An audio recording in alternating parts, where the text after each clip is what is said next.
ও আসি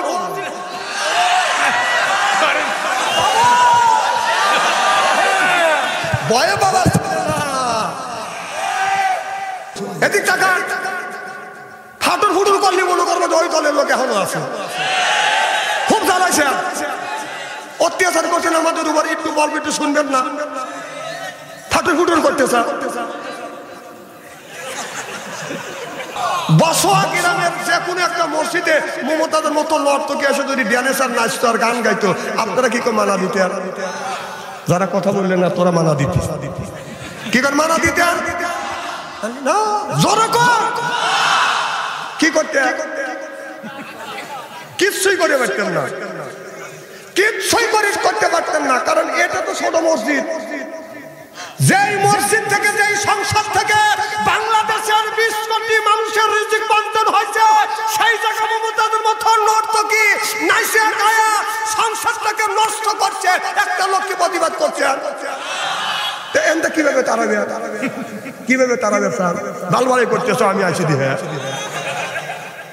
বালবালাই একটু কম করে সেই বড় মসজিদে নাইসে নষ্ট করে ধুয়ে গেছে কিছু কমের পারলে না আর ছোট মসজিদের নাসরি আপনি কি করবেন কসু করে বাড়তেন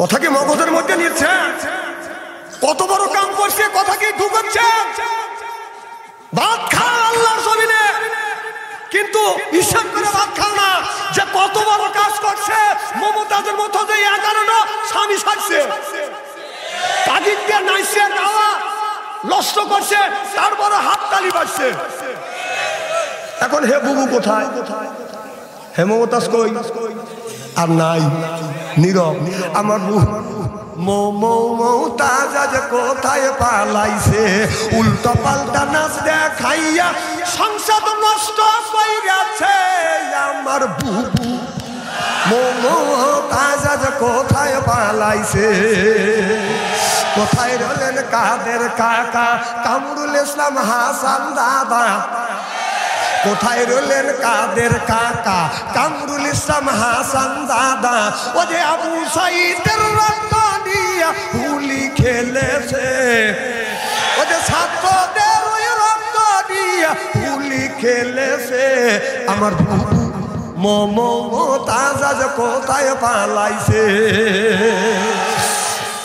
কোথায় সাবেক প্রধানমন্ত্রী তোমার কথা কি যে বলি ওই দলের মানুষকে ফেলে রেখে দিল্লি পালাইছে ওই যে দলের মানুষকে ফেলে রেখে দিল্লি পালাইছে আমার বুবু মমতাজ আজ কোথায় পালাইছে উল্টো পাল্টা নাচ দেখাইয়া নেতাদের পাগল কইরাছে আমার বুবু মমতাজ আজ কোথায় পালাইছে চিল্লে কোন ঠিক কিনে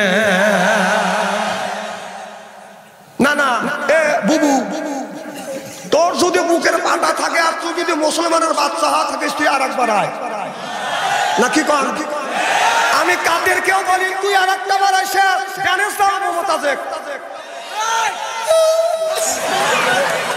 এই রে মানুষের ইমানের স্পিরিট দুর্বল রে ও আসি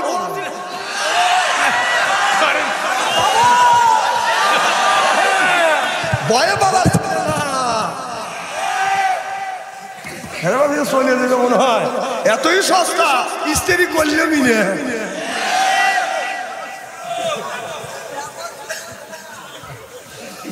আমি যদি এইভাবে সারা রাত ওয়াজ করি একটা লোক উঠবে না ইনশাআল্লাহ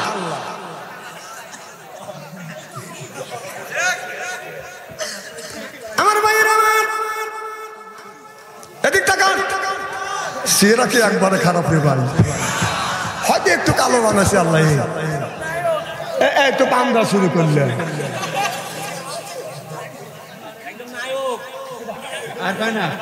কি যেন বলতেছিলেন হযরত মনে মনে চিন্তা করলেন আল্লাহ মানুষের ক্ষতি হবে এই জন্য বক্তিটা তারা নিয়ে যাবে কিন্তু কোন লোক নাই বক্তি তো যায় না আতালার ডাক দেখে বুইরা বক্তি যেই জায়গা ছিল সেই জায়গা আছে সুবহানাল্লাহ এখন দক্ষিণ দিক থেকে লক্ষ্য করে দেখে একটা যুবক ছেলে হাতে একটা লাঠি দিয়ে বাদান ওই বকরিটা বাদান হরদত ওমর তাড়াইছে। এবার যুবকটা মনে মনে চিন্তা করতেছে, মনে হয় চোর আমার বকরি নিয়ে যাবে। লাঠি হাতে নিয়ে বলতেছে, বিদেশি মেহমান থামো, তুমি কেন আমার বকরি তাড়াচ্ছ?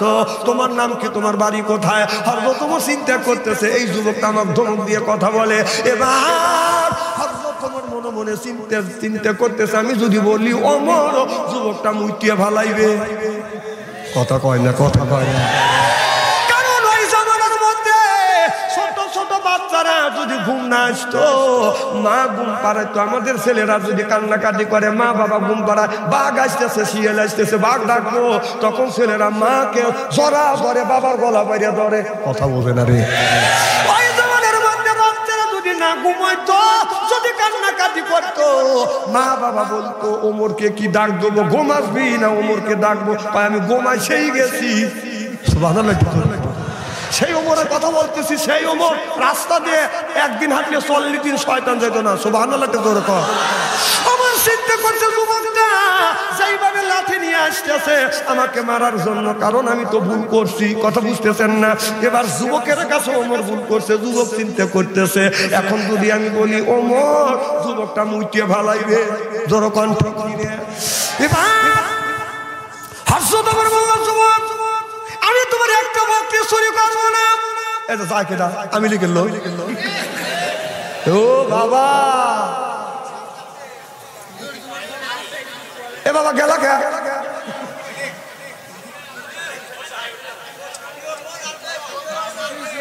শোনেন, আমার জালসায় শোনেন, আমার জালসায় আসা যায়, যাওয়া যায় না। আপনারা কি দেখেন নাই? আমি ওঠা বসা পছন্দ করি না। না, পোশাক আসতেই পারে।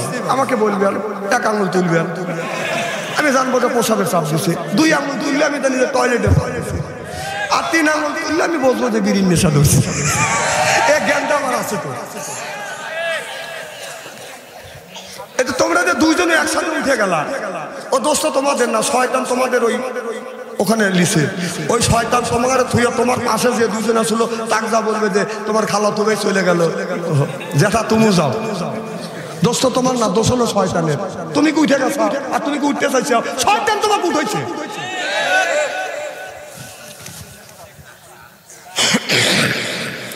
আমার ভাইয়ের আমার, হযরত ওমর বলে রাখো, আমি তোমার একটা বকরি নেব না, তোমার লাঠিটা নিচে রাখো। আমাকে যদি মারতে হয়, যদি আমাকে লাঠি দিয়ে মারতে হয়, তুমি বিচার করে মারো। রাখাল কা ঠিক আছে, বলো তুমি আমার বকরি কেন দাওয়াচ্ছ? এবার হযরত ওমর চিন্তা করতেছে, রাখাল রে, এই জায়গা বকরি নাই, বকরি আছে কিন্তু রাখাল নাই। একটা বকরি গলে রশি নাই, কারণ পাশেই হলো আপনার গমের খেত। এই বকরি যা মানুষের গমের খেত যদি খাইতো, মানুষের অন্যায় করতো। এরপরে আমি রাখাল দেখি নাই। আমি চিন্তা করতেছি, এই বকরিটা সামনে গ্রাম দেখা যাচ্ছে, গ্রামের এই গ্রামালার বকরি হবে, অতএব এই বকরিটা গ্রামের দিকে যদি আমি তাড়িয়ে নিয়ে যাই, আর বকরি তারির বাড়িতে যাবে। এই বক্তব্য করিয়া বকরিটা যখন সামনের দিকে আমি আগা নিয়ে গেছি, সামনে একটা আতাল আছে, দাগ আছে। আমি লক্ষ্য করে দেখছি এই আতালের দাগ অতিক্রম করে নাই। বুড়িয়া বকরি যেই জায়গা ছিল ঠিক সেই জায়গা আছে। আমি যদি এই অন্যায় কাজ করে থাকি, না জানে না শুনে যদি অন্যায় করে থাকি, যুবক, আমি পিঠে গে দিলাম, যত খুশি তোমার হাতের লাঠি দিয়ে আমাকে আঘাত করো। এবার রাখাল যাইয়া হযরত ওমরকে জড়া ধরছে, কপালে একটা চুমো দিয়ে কয় মারহাবা। সুবহানাল্লাহ। রাখাল চিন্তা করছে, সাবাস, তোমার মতো এরকম জনদর দিলে যদি হয়, জমিনে হয়, তাহলে এই জমিনে কোনো অভাব পড়বে না। সুবহানাল্লাহ। আর আমাদের জনদরদি দেশে যদি বিপ্লব হয়, ও মাইয়া কাজে খাওয়ার চেষ্টা করে। কথা কয়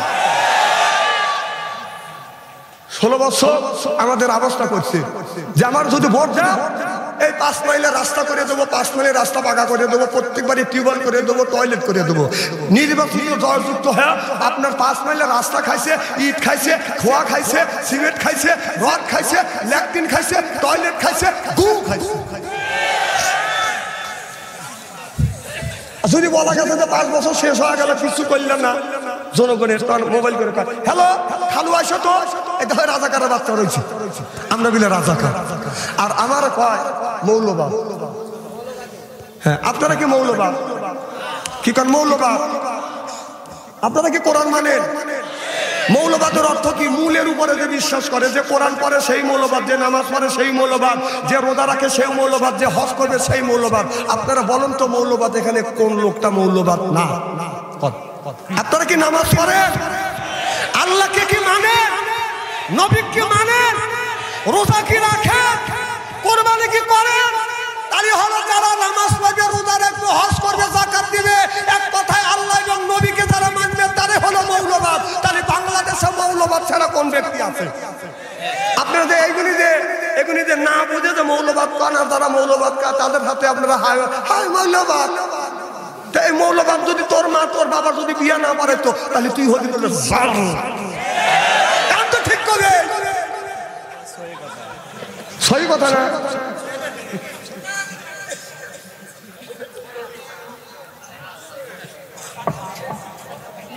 খুব কি খারাপ লাগছে নাকি?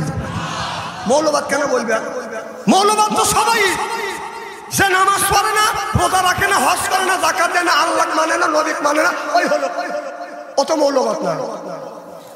নামাজ না পড়লে কিভাবে মৌলবাদ হয়? মৌলবাদ হওয়ার খেলা আছে। নামাজ পড়া লাগবে, ফজরে আজান দিলে ঠান্ডা পানি দিয়ে মসজিদে নামাজ পড়া লাগবে, রোজা রাখা লাগবে, কোরবানি করা লাগবে, হজ করা লাগবে, যাকাত দেওয়া লাগবে। মৌলবাদ হতে খেলা আছে, কথা কর। আর আমার মৌলবাদ ক, তুই তো পারবি না মৌলবাদ হবে। নামাজ পড়, উনি নামাজ পড়বে না, মৌলবাদ হবে। আমার কথা কি বুঝতেছেন নাকি? মারহাবা। হযরত ওমর বললেন, রাখাল আজ সকাল থেকে রওনা করছি রে রাখাল, এ রাখাল এখন পর্যন্ত কোনো পানাহার করি নাই, ক্ষুধায় যন্ত্রণায় তন্ত্রী ছিঁড়ে যেতে চাচ্ছে, পানি পিপাসা কলিজা সরবর সরবর করতেছে। যুবককে তোমার বকরি কি দুধ দেয়? বলে হ্যাঁ আমার বকরি দুধ দেয়। বলে যুবক একটু দুধ দাও, দুধ খাইলে আমার কলিজা আমার দুধ যদি খাওয়া যায় আপনার ক্ষুধা নিবৃত্ত হবে, পানি পিপাসা দূর হয়ে যাবে। রাখাল বললে, রে বিদেশি মেহমান, আমি দুধ দিতে পারবো না, কারণ আমার মালিকের বিনে হুকুমে এক ফোঁটা আমি তোমাকে দুধ দিতে পারবো না। তবে তোমার যদি এতই ক্ষুধা লাগে আর 3 কিলোমিটার হাইটে গেলে গ্রাম পাওয়া যাবে, গ্রামে যাইয়া মানুষের কাছে খাবার চাইলে খাবার দিবে, পানি চাইলে পানি দিবে। আমার মালিকের বিনে অনুমতিতে 1 ফোঁটা দুধ দিতে পারবো না। এখন আল্লাহু আকবার। রাখালের ইমানের স্পিরিটটা কি আর দায়িত্বটা কি? একটা রাখালের বকরি রাখালি করবে দিছে, সে 1 ফোঁটা যদি একটা বকরি 2-1 পা যদি দুধ দিয়ে দিত, মালিক কি টের পাইতো? তিনি জানে যে এটা আমার মালিক আমার উপরে দায়িত্ব দিছে, আমি যদি এই কাম করি তাহলে মালিকের সাথে আবার বেঈমানি করা হবে। আর আমাদের দেশে নেতা নেত্রীরা ওদের ক্ষমতা দিলাম আমাদের সব জিনিস দেখাশোনা করবার জন্য, ওরাই আমাদের দেশে সব কিছু দুইটে মুইটে খায়া মামুর বাড়ি ঠিক মতো যা বলছে আছে কথা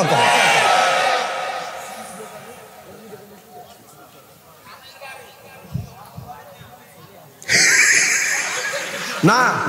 ওই যে টক শোতে একজন বলছিল যে ভারতের সাথে আমার স্বামী স্ত্রীর সম্পর্ক। কিসের সম্পর্ক? আমি চিন্তা করলাম কে রে স্বামী স্ত্রীর সম্পর্ক ব্যাপারটাকে। এই এখন সেই বুঝতেছি যে আমাদের কন্যা চলে গেছে। তাহলে কন্যা যদি চলে যায় থাকে, ডাক্তার ইংলিশ চিন্তা করতেছে তাহলে ফিরুনি বাংলাতে।